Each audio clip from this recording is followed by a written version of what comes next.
Hi everybody, welcome back to my channel. My name is Laurence and I post art videos once a week. I might take a break in the month of September and beginning of October because I'm going away for work for 3 weeks, so I don't know how much time I'll have to film beforehand and prepare videos. I'm going to try to prepare as much as I can so I don't miss a lot of weeks, but it might happen, so you are warned, but I will come back. But today, I thought I would talk about these two books. I presented them to you in an art haul that I did after my New York trip. You can see it here. I had 3 books, one of which was on landscapes, and I already did a review about that one. But today I have the other 2. I decided to combine them into one video because I don't think that the review will be too long. And at the end, I'm going to add some bonus footage of me finishing off a drawing just because I'm in the process of doing it and I thought it would be interesting. The first book we're going to talk about is the Tate introduction about Georgia O'Keeffe, a book written by Hannah Johnston. This is a very small book. As you can see, I did a research on Amazon and it costs about $14. I bought it used in a thrift shop and it cost me $6, but even if you get it new, it's pretty cheap. So it's a very small book, a quick read. It's very interesting, and as the name suggests, it's an introduction about her life, her artwork. So the first few pages are about her life, how the people she met influenced her work, her opportunities that she got. And all throughout the text, it refers to some paintings. So after the 27th page, it's just paintings of hers. But while I read the introduction, I always went and had a look at the picture they were talking about. So it's very interesting. So it talks about where she grew up. Her health wasn't the best even in adulthood. Here we can see it's an abstract representation of a headache.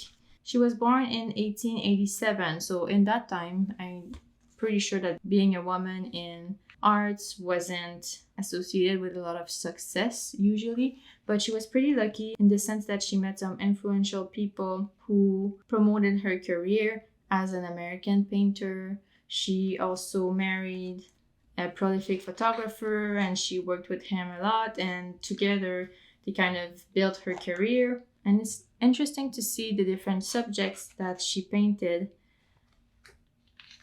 There's a lot of variety. So as an amateur artist myself, it's nice to see that prolific artists don't have one specific type of subjects. They experimented all throughout their careers, and yes, there are some works that they are more known for, but they still have a full body of work with different styles and subjects. So it kind of makes me feel better about experimenting, which I'm doing a lot. So yeah, it's a short introduction and it talks about her travels to how she was influenced by the city or by the countryside, depending on where she was. She often spent a part of the year in the city and then a part of the year in New Mexico. Eventually, she moved down there permanently, but she was inspired by lots of different subjects and also different artists. Here we see a picture that was taken by a photographer friend of hers. He was focusing on details a lot, and it inspired her to do the same in her flower paintings. It's very nice to see. She lived in Lake George, so there was this little barn there that she painted a lot. It also talks about how the environment she was in influenced her color palette. And by her travels, then later in her life, she started traveling a little bit more. So we have some views from the plain of rivers and the clouds, something more abstract. So that's it. And then the rest is paintings of hers. Another interesting subject that is being talked about in this book is how she thought about the fact that her art was portrayed as being sexual or feminine or based on the feminine condition. And she refutes this. She says that yes, she has voluptuous shapes maybe, but it's not a message about femininity. It's not meant to be sexual. She's just painting flowers. She's just painting subjects that are interesting to her, but it's not a message about sexuality or femininity. I love these paintings of landscapes. So pretty. And then you have the famous skulls and bones. Pictures that we know a little bit more. And that's it. It's a very short read. It's very interesting, and it's a great way to learn a bit more about this artist that personally I like very much.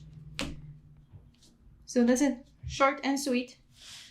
And then we move on to the Designer's Dictionary of Color by Sean Adams. This is not a book about color mixing or color theory for painters. It's more geared towards designers, but I think that there are still some interesting concepts in there that you may benefit from. Maybe a book that is about color mixing specifically could be better if it's your first book about color, but I think that this is very interesting. So first the book starts with a foreword, but then they talked about how usually you would divide a book about primary colors, secondary, tertiary colors, but this is more geared toward painters usually. In this book, they decided to divide colors into warm, cool, neutrals, and specialty colors. It says that in each chapter, every color is presented with information, including how the designers have used the color in the past, the cultural meanings and connections, nomenclature. They will give you the CMYK, the RGB, and Pantone codes. So if you want to replicate it, if you do, let's say, digital work, you can easily do so. They also talk about the fact that there is no wrong color palette. There's not a good or bad way to represent color. You can mix and match whatever colors you want. For a project, you can choose the primary color you want to use. So let's say you want to use an avocado green. This is your main color. But then you can build your palette in 1,000 different ways, which will convey 1,000 different meanings and feelings. So there is no right or wrong color palette, which is good to know. It also says that I think this is more applicable to design, but maybe if you create some commissions or commercial work, it could be applicable to you too. It says that the wording you use to present your color choices to a client is very important. For example, if you say that you use the bright yellow background as bright or a nice yellow, then this is the first step to rejection or disagreement. But if you say instead that this background color communicates optimism and warmth based on associations for 10,000 years of human culture, then this will lead towards approval. So for every color presented here, there is a cultural and meaning paragraph, which I think is very interesting if you create commercial work. And otherwise, it's very good to know if you want to convey a certain feeling in your artwork. Then you have this glossary, which is very interesting. It explains a little bit what CMYK is and how important it is when you do design. The hue, it says that it is based on visible wavelength of light. The PMS, which is Pantone Matching System, which is a standardized color reproduction system. They talk about primary colors, purity. For example, it says that a pure color is a color that has not had any other colors mixed in with it, which makes sense. So a less pure color would be less intense because there is a mix of colors, which is interesting for us painters. It's a good way to know how to tone down our colors. So in this case, this is a pure yellow, but they added a little bit of magenta and we have this beautiful ochre. So it's a good way for us to know how to create that color. Then RGB, red, green, and blue. Then they talk about saturation, secondary colors, shade or tone. And it says that the tone is based on the amount of gray added.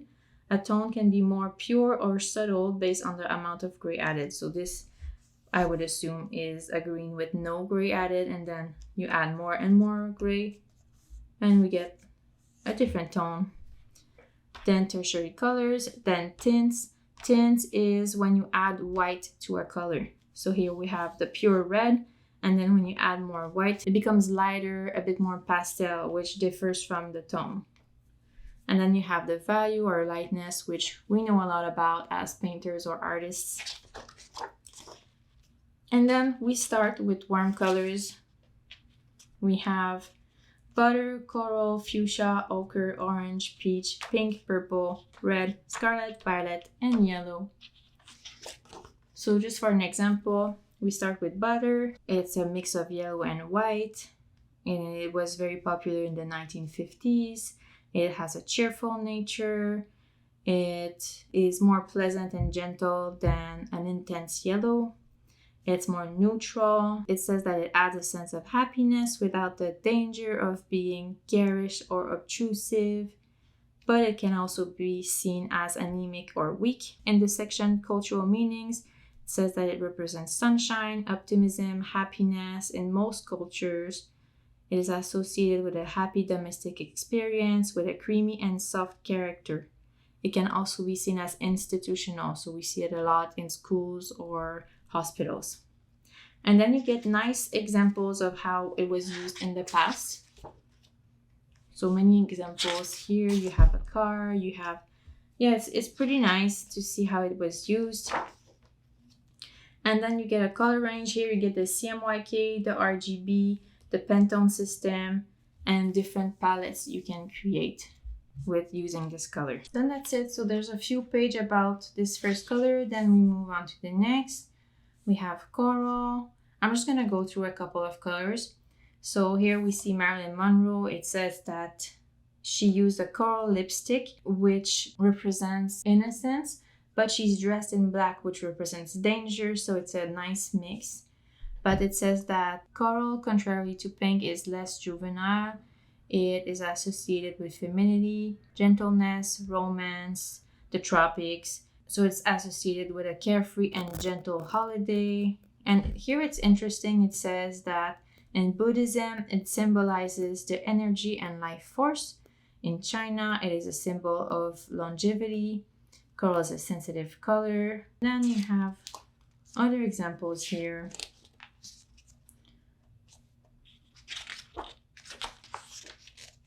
And the same thing here, the color range and some palettes you can create. Then we have fuchsia. Ooh, these look good. And examples. Ochre, which is a favorite of mine. I wonder what it represents. A color that provokes strong opinions. It is a color that is beloved or deeply reviled. Yeah, okay, I can see that. In Egyptian tombs, it represented the sun god. It is connected with the natural world, the glow of the sun, and the dirt of the earth. That's nice.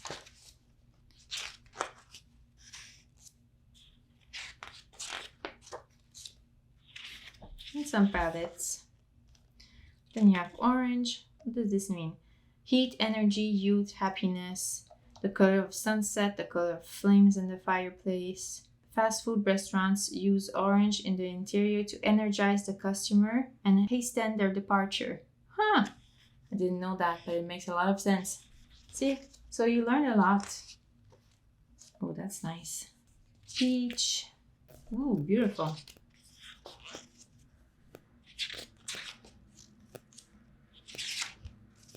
And then you have the pink.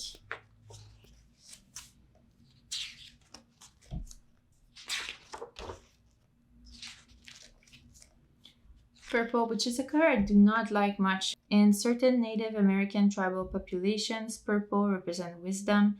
In Thailand, purple is worn by widows when mourning their husband's death. In Western culture, purple represents wealth and luxury. In the Roman age, only the emperor could wear purple. Those who disobeyed this law were condemned to death. My God, that's intense.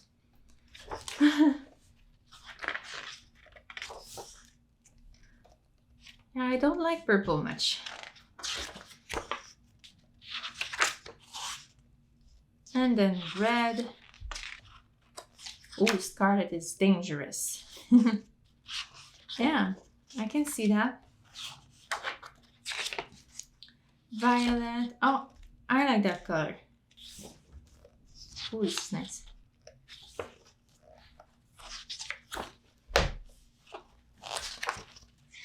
Yellow. Let's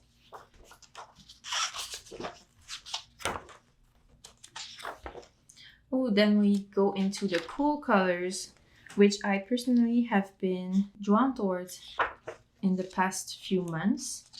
Avocado. Oh, so pretty. Avocado, this is a color that I love so much.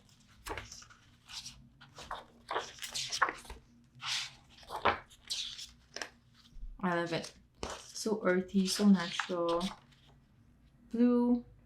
In Western culture, blue is masculine, whereas pink is feminine.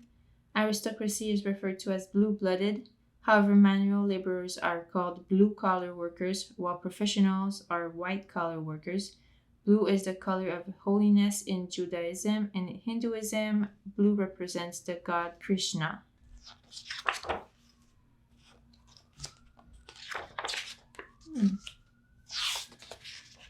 Sorry if you hear some cars. Ooh, chartreuse. Chartreuse is a color that I love so much. Often used as a substitute for yellow. When a more aggressive tone is needed, it communicates boldness, youth, vitality, and creativity. It's less restful than a mid-range green. A chartreuse aura suggests confidence, prosperity, travel, and growth. Negative connotations are sickness, disease, jealousy, and envy. I can see that. It's so nice. Ooh, beautiful. Mango.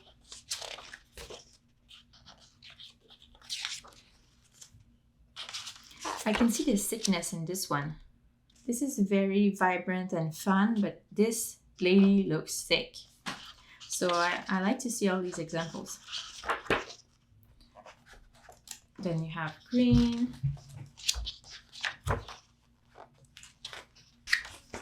Light blue, which I like. So pretty. Mint. This is such a beautiful color. It is used as an alternative to gray. I didn't know that. It's light and works well as a neutral tone. Okay, yeah. The upside of mint is a cool and clean flavor, as if it were toothpaste. The downside is a chilly and clinical tone. Ooh, this is nice. Yeah, this is beautiful. Famous Monet painting. And then olive. Olive, I love it so much as well. Ooh, this is so beautiful. Wow.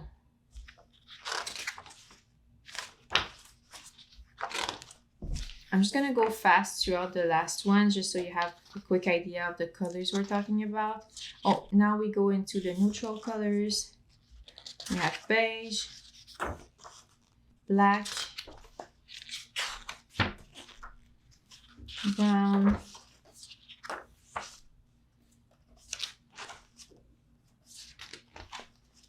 gray, and white.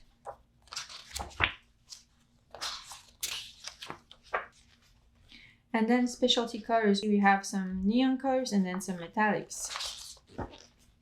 This one makes me think of opera pink, which we all know, I'm sure. It says that fluorescent colors use a larger amount of both the visible spectrum and the lower wavelengths compared to the conventional colors. As a result, your eye perceives a far more intense color. A solid fluorescent color will add visual presence to a project. It is unapologetically confident and clear. They were used a lot in the 1970s, and by the 1980s, fluorescent colors were adopted by teenage and juvenile audiences. This is pretty. And then metallics, it says gold represents wealth and luxury across all cultures. Okay.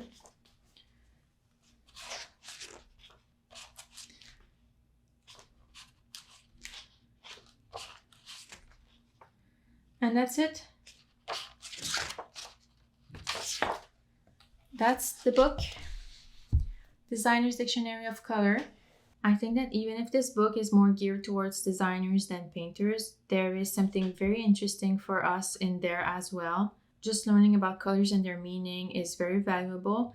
And I don't know for you, but for me, it makes me want to pick a color and try to do a painting with that color as being the main one. I think it would be super interesting. So I think I'm gonna try that soon in my sketchbook. So that's it. These are the 2 books that I wanted to review. I hope that you enjoyed. Please let me know what you thought of these books. If you think that you may want to get one of them. If you do, I will put a link in my description. It is an affiliate Amazon link. If you buy from there, it's not gonna cost more, but it's gonna give me a small commission. I think maybe. I'm not exactly sure how it works, but the links are gonna be there just in case you want them. Don't forget to like, subscribe, and comment. I will leave you with some footage of me trying to finish a painting that I've been working on in my sketchbook. I will put it over some music. It's gonna be nice and relaxing. If you're not interested by that, just skip to the next video. But if you are, I hope you enjoy. I'm just gonna show you what I'm working on right now. It's a painting based on a picture that I took at the Brooklyn Botanical Garden. I painted it once here. I wanted to try being very loose, and I think I did fine. It's not the loosest, but it's not the tightest either. And in this one, I wanted to do it again, but work on textures more. So now I kind of did the base layer, and I'm going to add more and more textures, hopefully creating something that looks a bit different, maybe that has a different style. We'll see what happens. So yeah, you're welcome to watch me work on this one, and if you're not interested, then I'll see you next week. Take care. Bye.